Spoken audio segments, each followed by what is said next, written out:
Hello everyone and welcome back to my YouTube channel, All Things Taylor, with yours truly, here for QnA Wednesday. It's gonna be wicked. So I apologize, I'm like all scrubby right now. I just came in from training. I was training a couple dogs, so I'm all like so let's get right down to it, shall we? You guys had so many crazy awesome questions today, so I'm super stoked about this. I like getting to see the variety. You guys have been so loyal and awesome. I hope that we continue to get more fans in on this and we can just have some fun.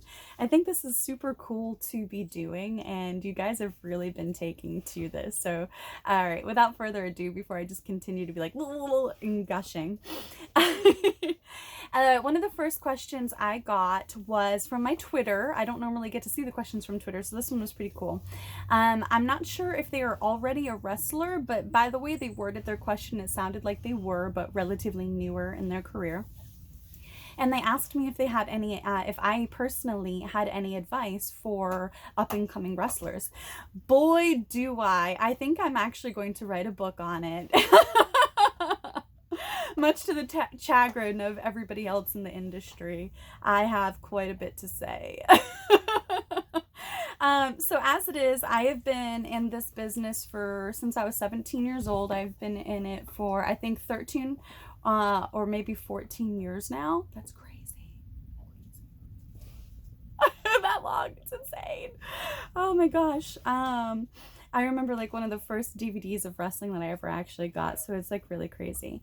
And so with all of that, I have so much that I can say, but I will try to stick to some bullet points so I don't spend the entire Q&A video on just this one question, because believe me, I could. So my advice would be, you know, have a polite smile on your face when you're seeking out and or receiving advice and critiques from other people, but have enough guts and gumption about yourself to understand that just because someone's giving you feedback and advice doesn't mean that it is necessarily applicable to you. Not everyone has your best interest, so pick and choose what makes sense to you and what applies to you and use that to move forward and get better. You know, not everyone's input should be taken to heart, basically. You know, everybody can have an opinion, but it doesn't necessarily mean it needs to shape your dream, because at the end of the day, they're not going to die your death at the end of your life. So you got to do you and do what works best for you, so that way you have no regrets at the end of your life. And that's how I like to look at that. It took me my entire career to really understand that concept. And this question is actually going to piggyback off of another question about positive, helpful people that may have helped me and positive influences in my wrestling career. So I think I'll morph both of those together, so just a heads up. So if it goes on for a while, it's because it's two questions from two different people. The person asking about positive influences and helpful people that may have helped me through my career besides my own hard work, they said, came from YouTube. So I'm kind of going to piggyback the two together because they're both very, very similar, and you'll see why. So back to the original question from Twitter, advice for an up-and-coming wrestlers. So back to what I was saying about advice. Everybody's going to have an opinion about you. Everybody's going to have a critique and want you to listen to their critique and listen, brother. You know, you got to shake everybody's hand and do all this stuff and whatnot. But you have to understand that that might be coming from a place of somebody else's insecurity. So you have to pick and choose what's applicable to you. It's like learning different schools of thought and different psychologies at different wrestling schools. There's different styles for a reason. There's different schools of thought for a reason. So you just have to figure out what works best for you and what environment works best for you. You know, a sunflower does not grow in the Arctic for a reason.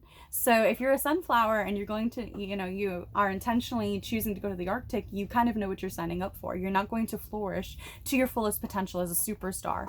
And you have to understand that because of that alone, not everyone riding with you is for you. People will use you when it's convenient for them, and when your usefulness to them is done, they're going to leave you high and dry. So you have to focus on you, your dream, do you. And understand that when you're green, yeah, you should probably, there's times where you need to be silent. However, with that said, there is a difference between paying dues and abuse. And if you have ever listened to my podcast, Talks with Taeler Hendrix on russosbrand.com, no, that's not a plug, although it can be seen as such. The reason why I say this is because I have spoken with many different people in this industry with varying levels of experience who all agree with me. From Leo Rush to Lisa Marie Varon to D'Lo Brown to Princess Victoria, Selena De La Renta, Shaza McKenzie, and others all agree and have experienced for themselves that there is a difference between paying dues and abuse. Okay, when I was green, I carried people's bags. I did ring crew for 10 years out of my 13-year career. When I was on Spike TV, I would go to indie shows that I was allowed to be booked for because I had the contracts are different now than what they were back then. They were a lot more strict back then.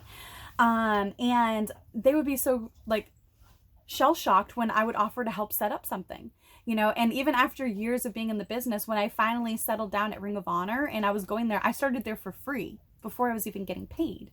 I helped with the production cables. I helped set up chairs. I went to seminars.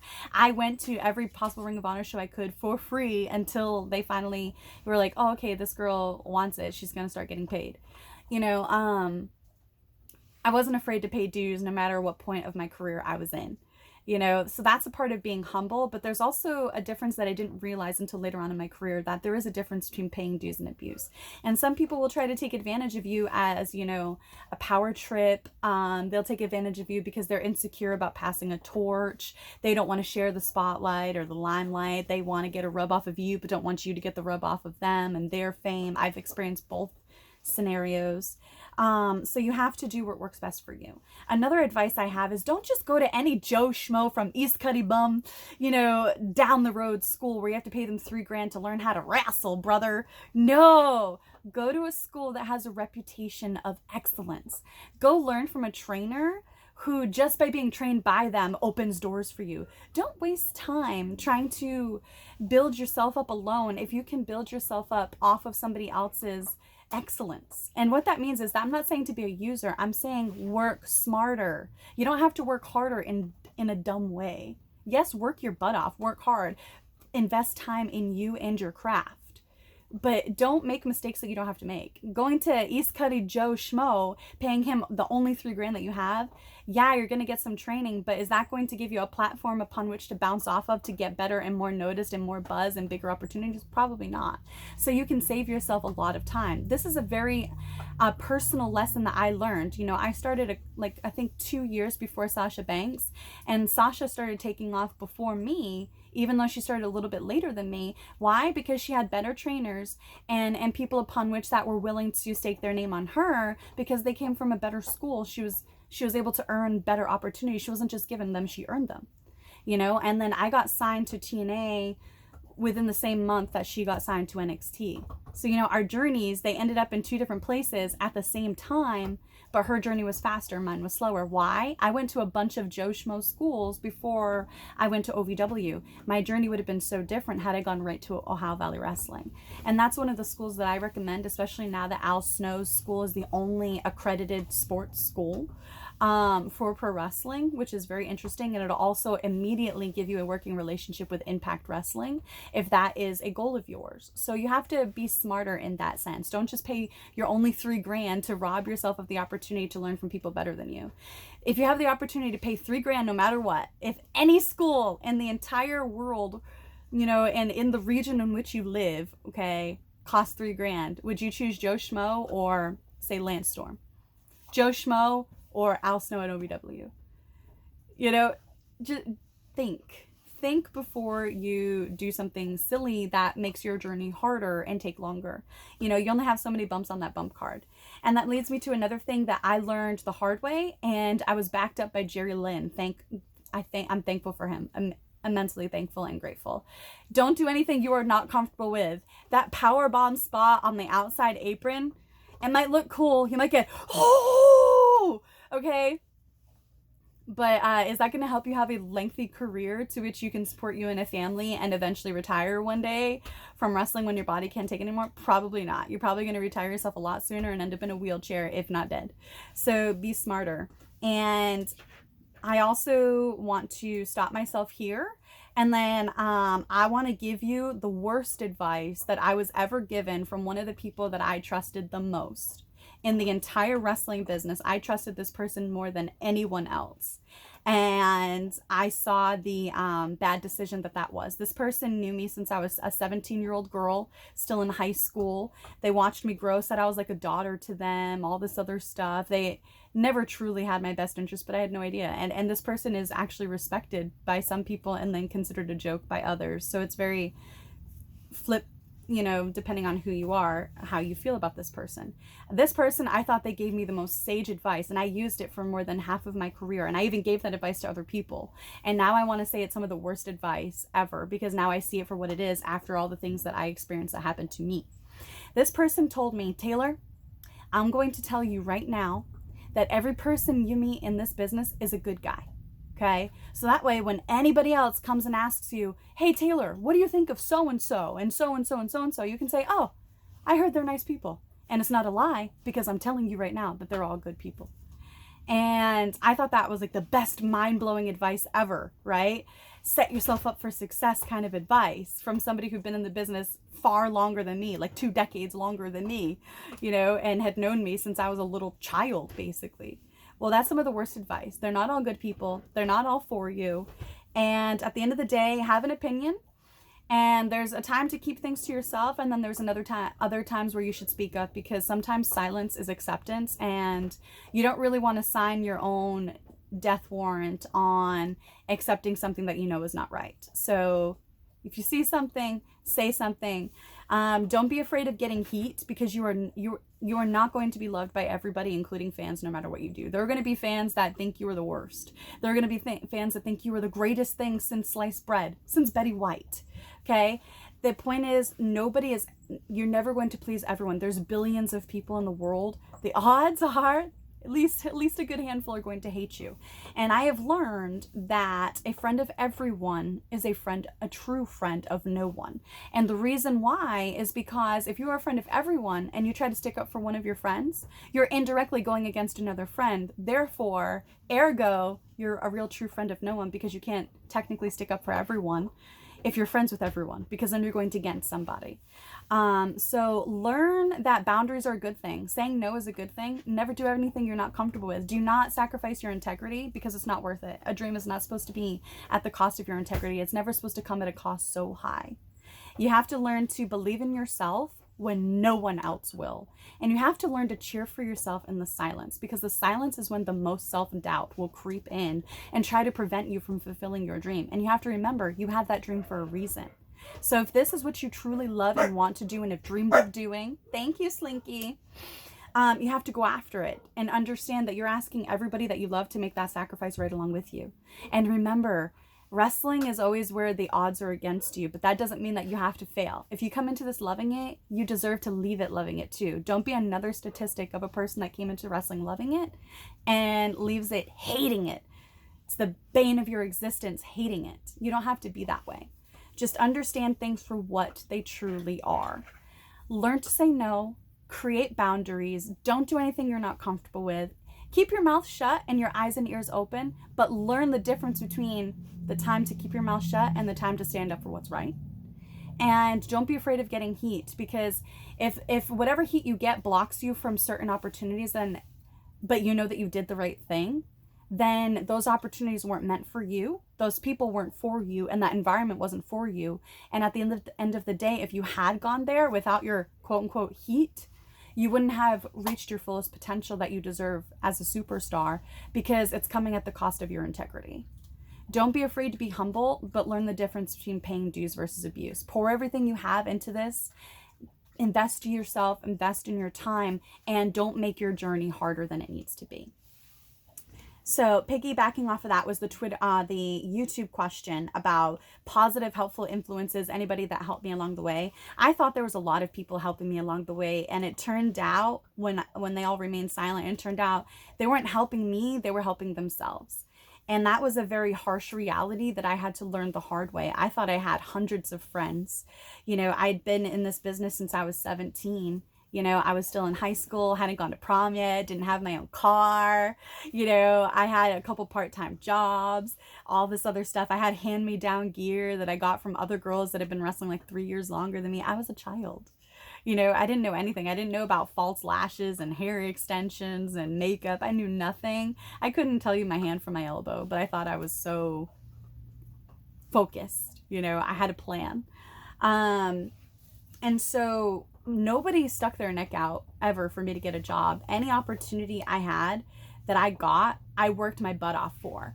A lot of people don't realize I went to Ring of Honor seminars back when, Sarah Del Rey and the Kings of Wrestling, which was Chris Hero and Claudio Castagnoli, who's Cesaro. When they were still in Ring of Honor, I was doing tryout camps to get in then. I did the extra gigs for WWE. I did seminars with that were put on by Ring of Honor, Jim Cornette, OVW, Nick Dinsmore, JJ Dillon, Killer Kowalski, Terry Taylor. I did, the list goes on. I've done so many seminars. I've sent my tape to people like Kevin Kelly. Fun fact, me and Sasha Banks both attended his promo camps. Those are some fun times. I did the promo camps. I did the wrestling camps. I did the training. I did the carrying the bags. I did the studying tape.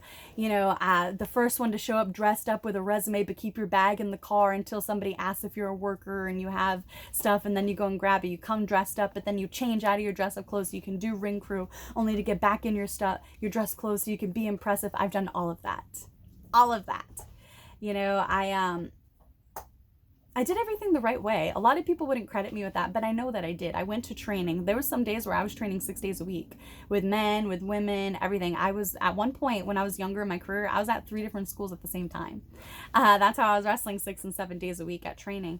When I went to OVW, they completely rebranded me in the sense that they treated me as if I knew nothing.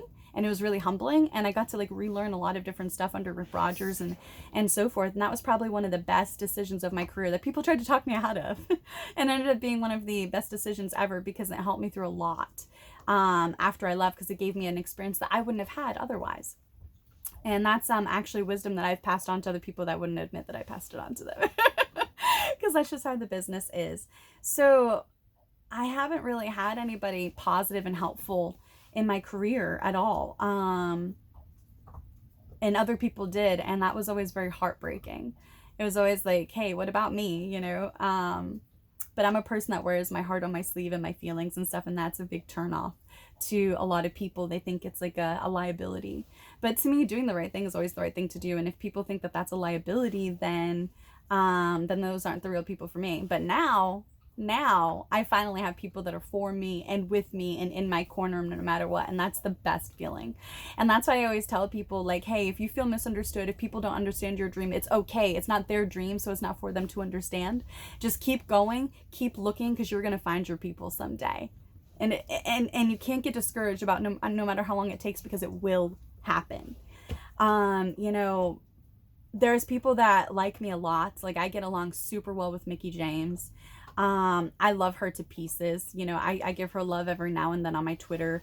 I get along very well with Lana and Becky Lynch and Asuka. So there's people that love me, but have I had trainers or, people that have stuck their neck out on the line for me? No. Every opportunity I ever got, I had to earn it. And then, build a trust equity by myself without somebody else's name, because that didn't really work for me. It wasn't in the cards for me, I guess. And I think that at the end of the day, that sucked so badly, but it made me the person I am today. So I can't necessarily say I would have it any other way, even though it was gut wrenching, getting punched in the face figuratively and literally all the time, and just wanting something that'll never be. You're never going to be happy that way. So if the opportunity isn't there, you got to learn to create your own opportunity. And that's exactly what I've done. And I will always forever be grateful for that, humbled by it, and proud of it. Like I always say, guys, all you need is love, guts, and gumption. I think that's one of the best ways I can end these 2 questions from Twitter and YouTube. All you need is love, guts, and gumption in whatever it is that you're trying to achieve in your life. It doesn't matter if you want to be a wrestler, a writer, a great parent, an astronaut, a singer, a dancer, a teacher, a doctor, whatever it is, okay? All you need is love, guts, and gumption. Self-love to realize that you and your dream matter and that you have that dream for a reason. guts to go after that dream and believe in yourself when nobody else will, and the gumption to see that dream through without sacrificing your integrity and learning along the way to cheer for yourself in the silence. Silence is not your enemy, it is your friend. Work hard in silence. Build your goals in silence. Have your private life in silence. People don't need an all-access pass to you because they will use it to their own advantage, not to yours.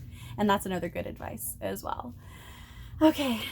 You can tell I have so much passion in those questions. There's so much I could say, guys. Like, someone asked me who, from YouTube, who I thought had the hardest road to the championship for next year, the Celtics or the Patriots. I've fallen off the wagon of the Celtics. I've just been so busy with football and wrestling and everything else that I haven't kept up with the Celtics. So I'm going to have to say by default the Patriots, but the reason why I say that is because I think they're in desperate need of rebuilding year. This year was very much indicative of the complaints that Tom Brady had from the year before in 2019. You know, he needed more tools at his disposal, you know, and that's exactly what the Tampa Bay Buccaneers gave him. He asked for tools, they gave him the tools that he needed and wanted, and they won a Super Bowl. So for us, I feel like the Patriots, Cam Newton started off pretty well, but he was never the same after COVID, and you can't really blame him for that. I mean, he contracted COVID-19. People are dying from COVID-19. So I don't really blame him. And, you know, he struggled with the same issues that Tom Brady did. And, you know, and he doesn't necessarily have all the same experience Tom Brady does. So if Tom Brady was complaining of it, and then he passed that same sort of hand-me-down world, shout out to the band, the Guess Who, for that one. If you're giving him a hand-me-down problem, you know, he doesn't necessarily have the same experience in how to circumvent those problems and create solutions for them. And you could see that frustration building in Endelman, especially because, you know, he's getting towards the latter part of his career. And, you know, you can't throw the ball to Endelman every single time. Eventually, you know, the redundancy, it'll be caught upon by, you know, the defensive. So I think a rebuild year. So the Patriots, definitely, most definitely, but I'm forever a Pats fan. And I saw something really hilarious, and it's totally true. I briefly mentioned it on Talks with Taeler Hendrix in a recap for my podcast. It's funny how all these Tampa Bay Buccaneers fans no longer think Tom Brady's a cheater after he wins them a Super Bowl. Funny how that works, huh? Haters gonna hate. Another person asked me, what are like 10 bands off the top of my head that I could listen to every day for the rest of my life and could not live without. All right, so here we go. Hopefully I get 10. Slayer, Taylor Swift, Red Hot Chili Peppers, Falling in Reverse, The Guess Who, Mama Cass, my gosh, Metallica, Skillet, Post Malone, oh my gosh, one more, this is hard. The Grassroots. No. The Beatles. Okay, 10. That's hard. I love music. I'm so inspired by music, and that comes out in everything that I do. That was hard. That was a good one. Wow, what a crazy random mix. Like heavy metal to like 60s and like pop and rap. That's funny. Somebody on YouTube asked me about sexual and like spanking spots, and if that's awkward, how it comes up, who calls for it, is it normally you that calls for it, or girls, or what basically.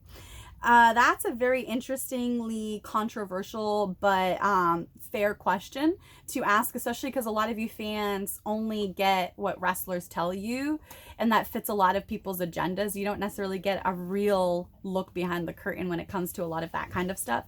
I could speak for a lot of women, but I won't, especially if, you know, they're not ready. So I can only speak to my own experiences. So that's a full disclaimer, but I also think that disclaimer is very telling.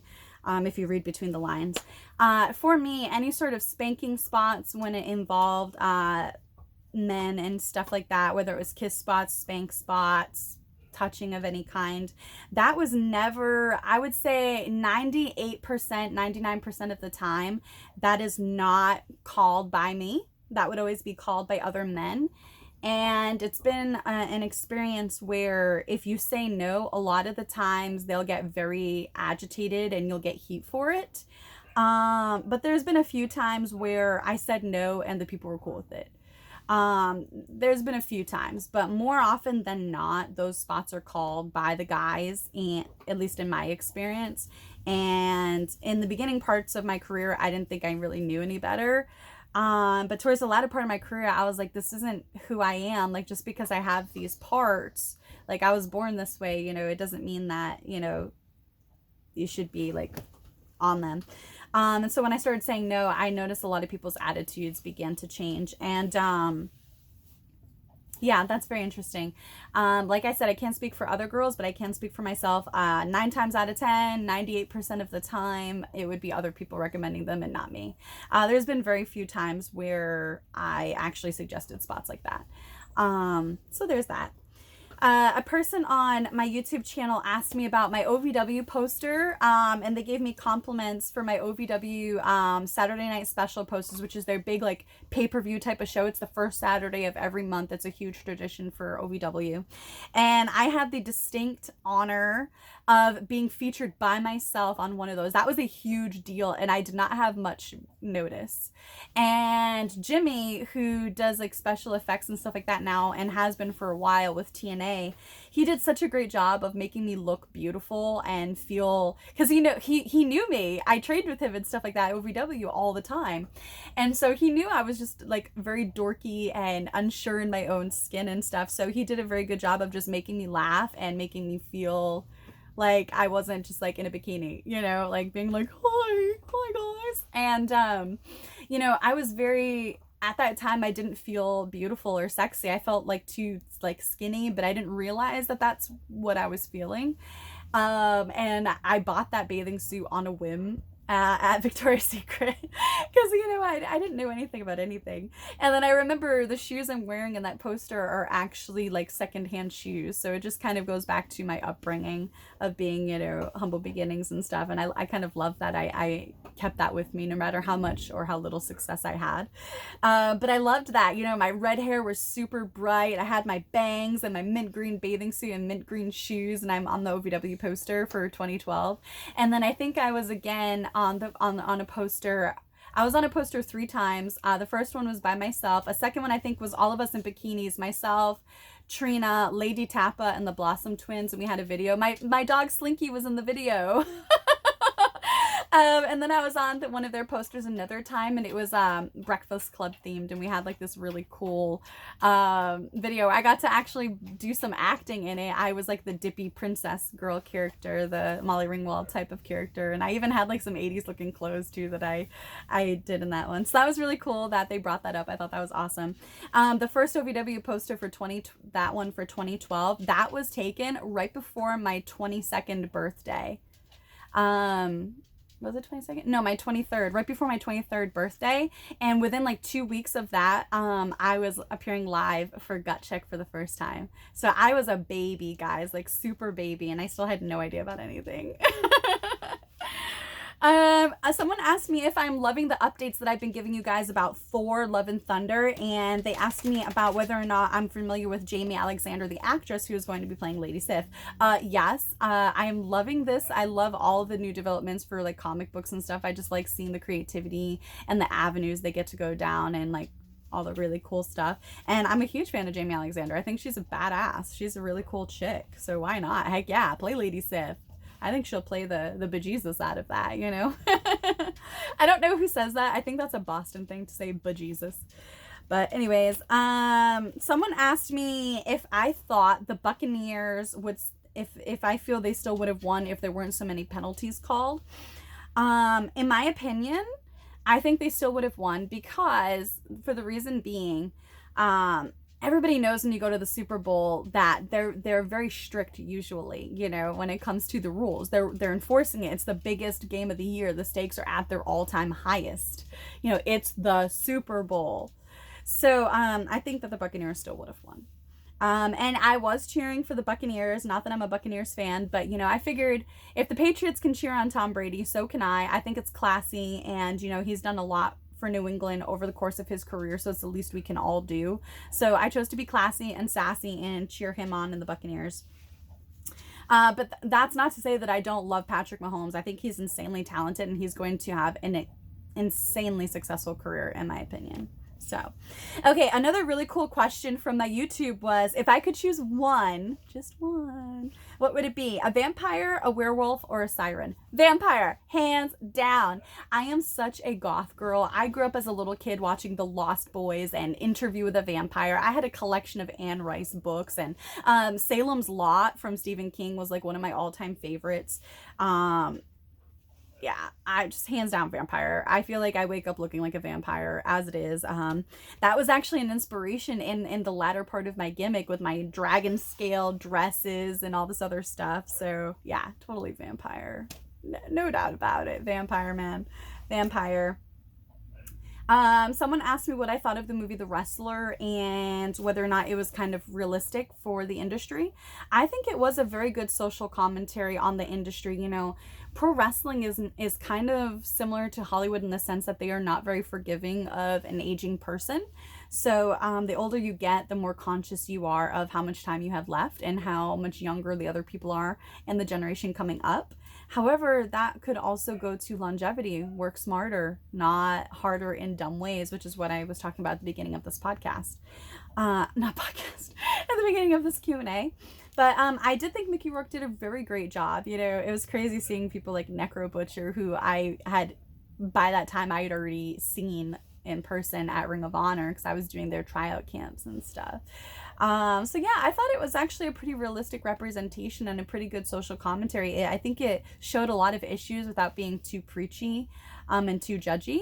But yeah, the industry has a lot of catching up to do as far as, you know, acceptance and you know, being a better work environment, and you know, it has the ability to suck the life out of childhood dreams if you allow it. That's why you have to be very, very strong and steadfast in your beliefs and have a lot of gumption to hold your head high in this business. Another person from my Twitter asked if I had any interesting hobbies. This is very similar to a question from last week.